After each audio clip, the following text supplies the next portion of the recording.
Buen día, doctor. Vamos a presentar nuestro informe legal, aplicación de los principios generales del derecho penal y la teoría del delito en el delito de extorsión en el Perú.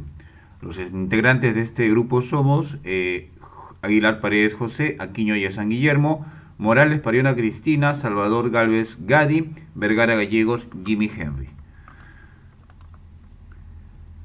Nuestro informe legal tiene los antecedentes, la base legal, el análisis de la realidad social mundial, latinoamericana y nacional, el análisis de la realidad jurídica mundial, latinoamericana y nacional, conclusiones, recomendaciones y referencias bibliográficas. Cada uno de nosotros vamos a exponer una parte. Antecedentes. La extorsión en América Latina se viene incrementando con mayor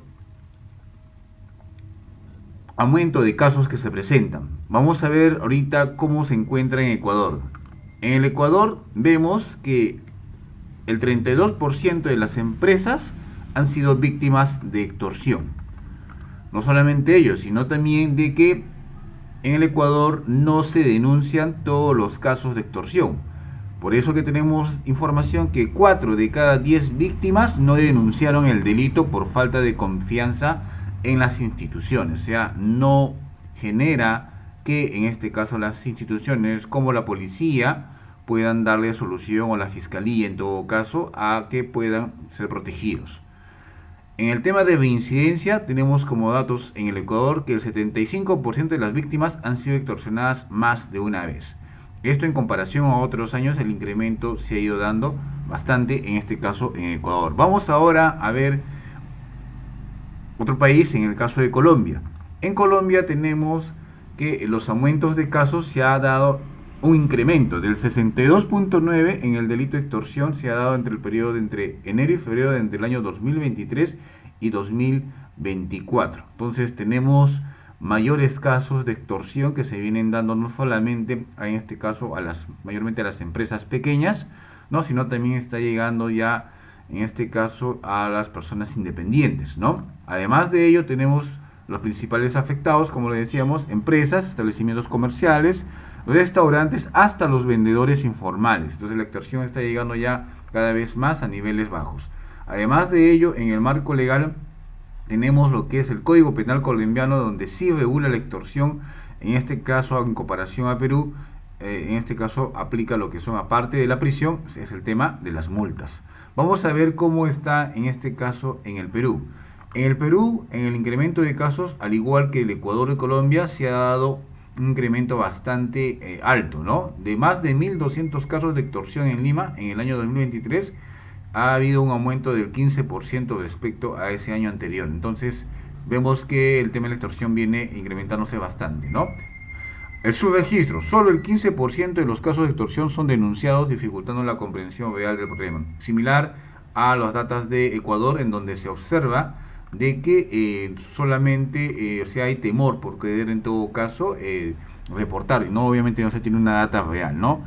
Tenemos data de aquello que sí se viene denunciando como parte de este proceso. También en el Perú vamos a ver acerca de las modificaciones legales. El Código Penal peruano ha sido modificándose y se ha ido adaptando obviamente a los nuevos desafíos que se dan contra, en este caso, la lucha contra la extorsión, ¿no? Entonces, este es un panorama a nivel de Latinoamericana, cómo nos encontramos en este caso con el delito de extorsión.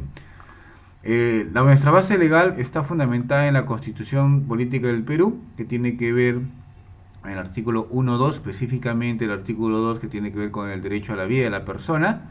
También tenemos los códigos penales, en este caso el Código Penal del Perú, artículo 200, el Código Penal Federal de México el 390, el Código Penal colombiano el 244, el Código Penal boliviano el 333 y el Código Penal italiano el número 63 del decreto legislativo. Todos estos códigos penales tienen en este caso tipificado el delito de extorsión. Además de ello tenemos la ley 30.076, ley que modifica el Código Penal Procesal peruano, y la ley orgánica, en este caso de España, que también tiene el Código Penal en donde también está tipificado este delito.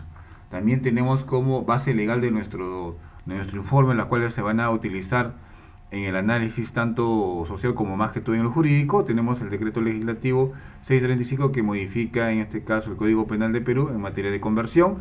Tenemos el decreto legislativo 1611 que se establecen medidas especiales para la prevención e investigación del delito de extorsión. Y además tenemos como base legal la jurisprudencia de la casación 1234 y el acuerdo plenario, ¿no?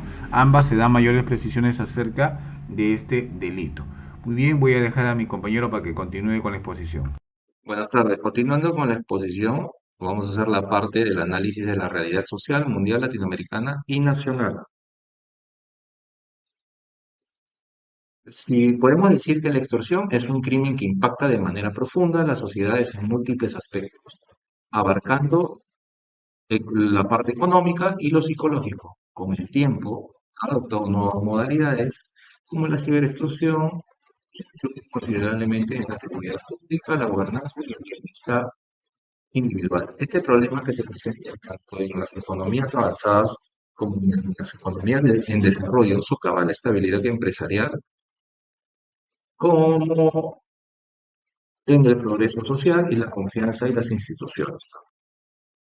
Es algo que nos viene trayendo muchos problemas a nosotros como sociedad, tanto en el Perú como en Latinoamérica también, ¿no? Se ve mucho en los países latinoamericanos que tenemos el tema de la extorsión, ¿no? Como por ejemplo en países como España, bueno, en Colombia, en Ecuador, en Perú, en México y en países, como por poner un ejemplo de un país europeo, en España, que también lo hemos visto nosotros como grupo.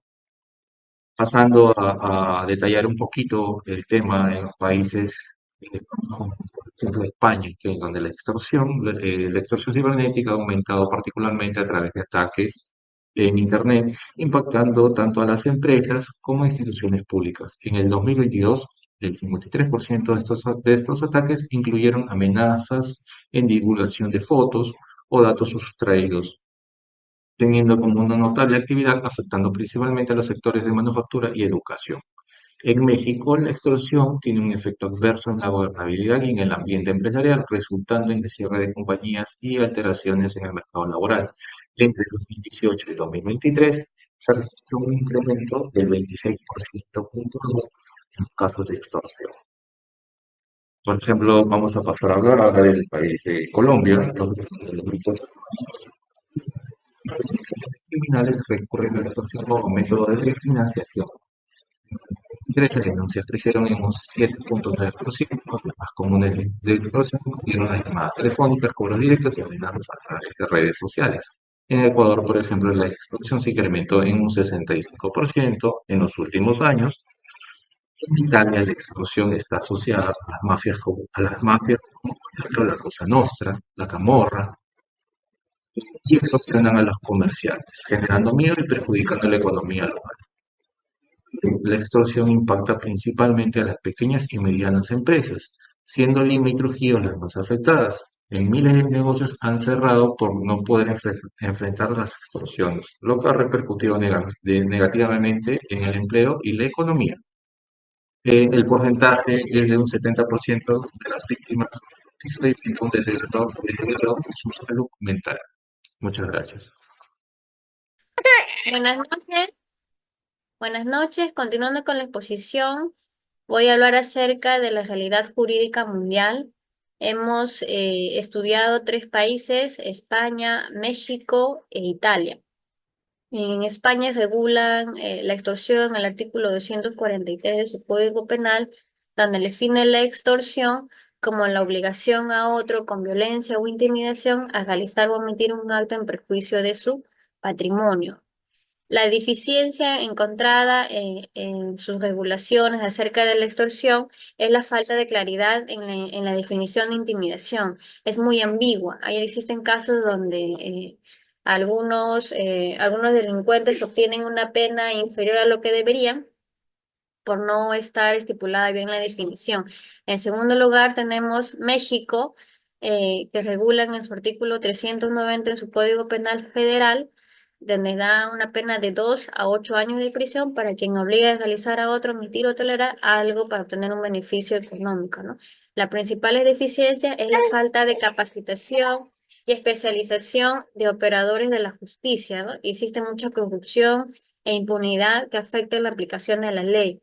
En tercer lugar, tenemos Italia, que regula en su artículo 629 del Código Penal Penas severas para quienes mediante violencia, amenazas, obliguen a alguien a hacer o omitir, tolerar o algo para obtener algún beneficio indebido, ¿no?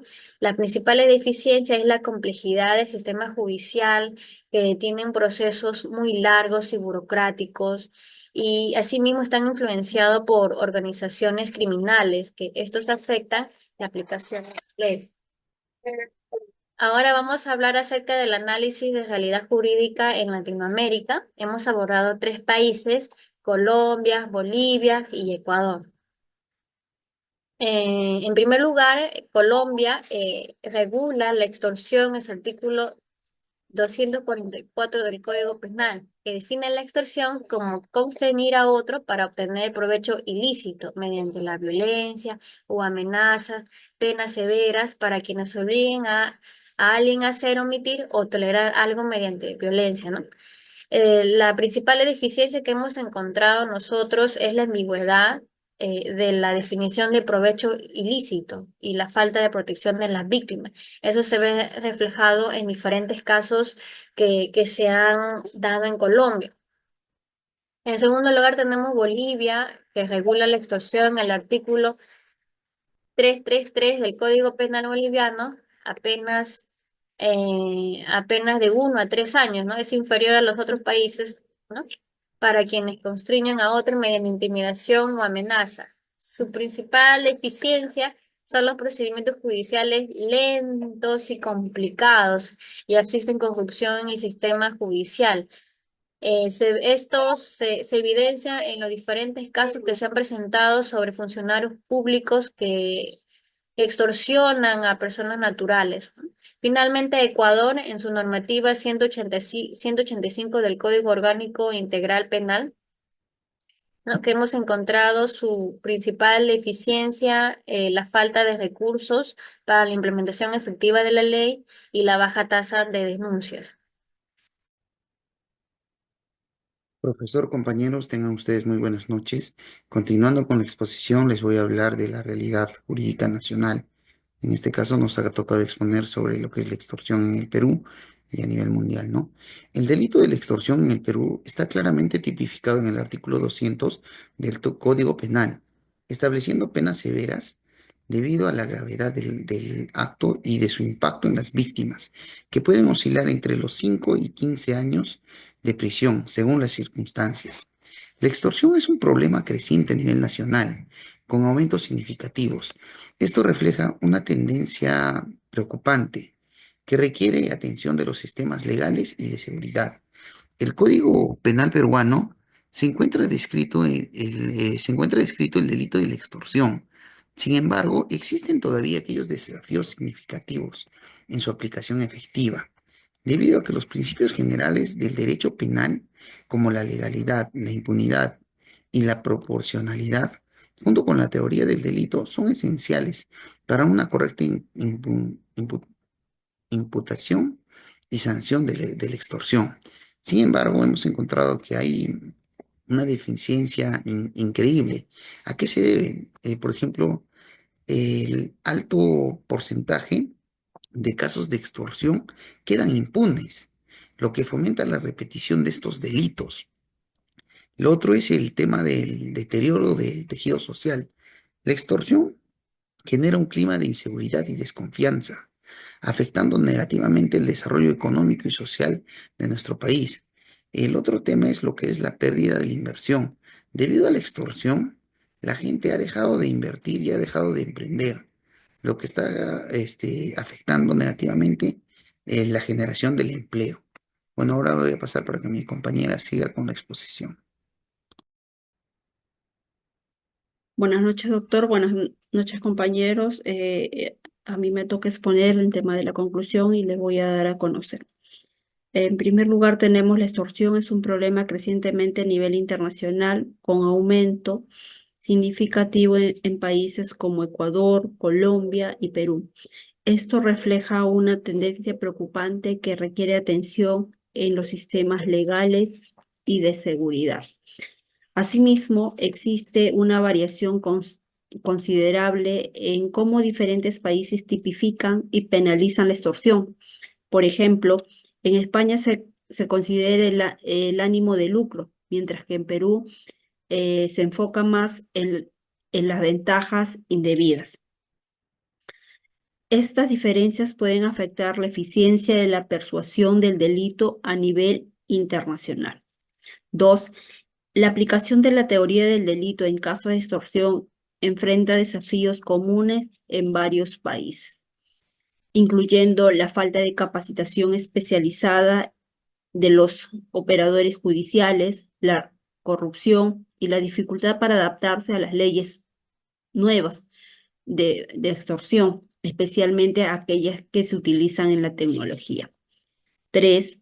El delito de extorsión en el Perú está claramente tipificado en el artículo 200 del Código Penal, estableciendo penas severas debido a la gravedad del acto y sin impacto en la víctima, que puede oscilar entre 5 y 15 años de prisión según circunstancias.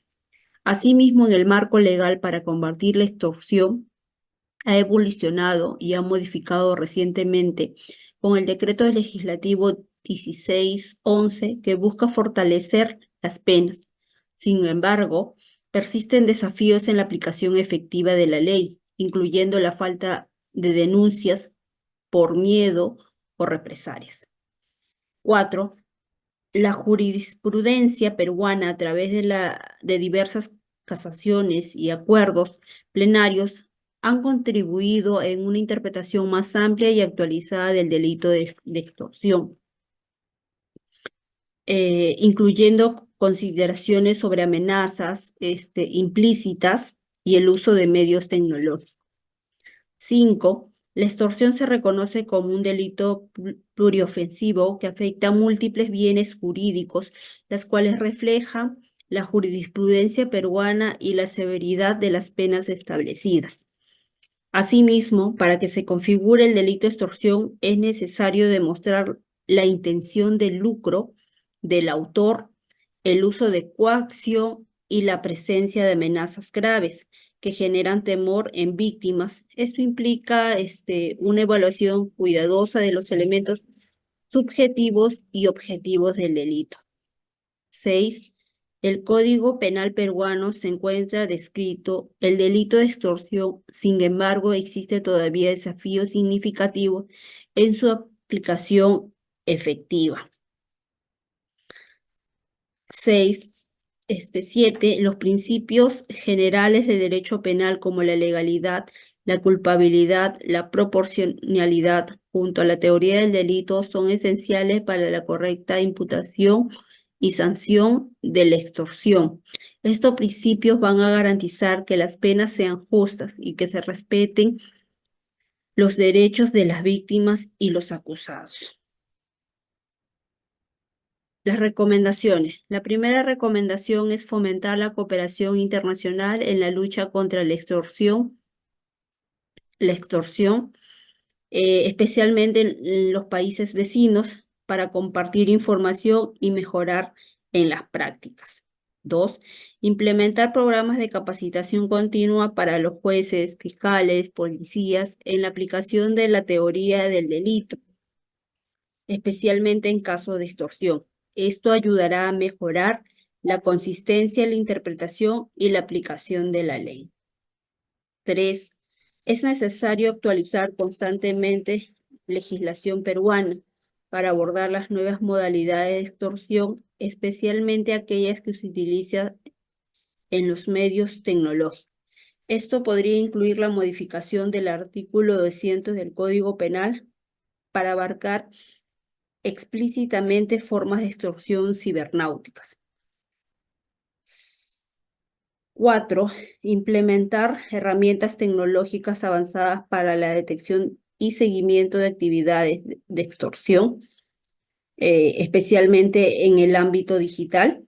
5. Desarrollar campañas de prevención y concientización dirigidas a sectores vulnerables como pequeños empresarios y comerciantes sobre cómo identificar y responder ante los intentos de extorsión. 6. Fortalecer los programas de protección de víctimas y testigos para fomentar las denuncias y reducir el temor a las represalias. Eso podría incluir las medidas de protección de identidad, y el apoyo psicológico. Asimismo, va a ayudar a mejorar el control en las cárceles para prevenir la extorsión carcelaria, incluyendo medidas para bloquear las comunicaciones no autorizadas.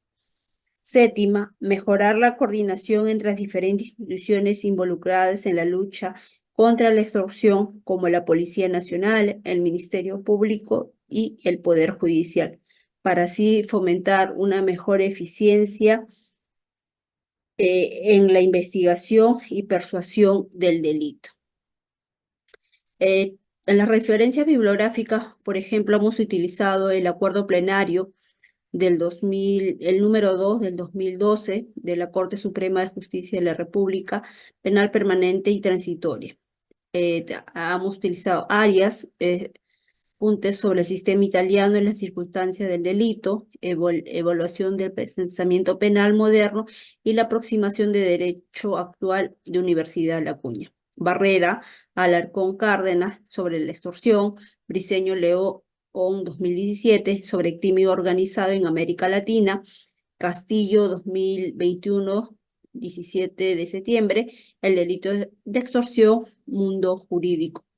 Así también hemos utilizado el Código Penal colombiano, el Código Integral Orgánico, el Código Penal del Perú, la clasación número 1300-1012 de la libertad, viene a ser una sentencia, la casación 015-61-2029 de Ventanilla. Gracias.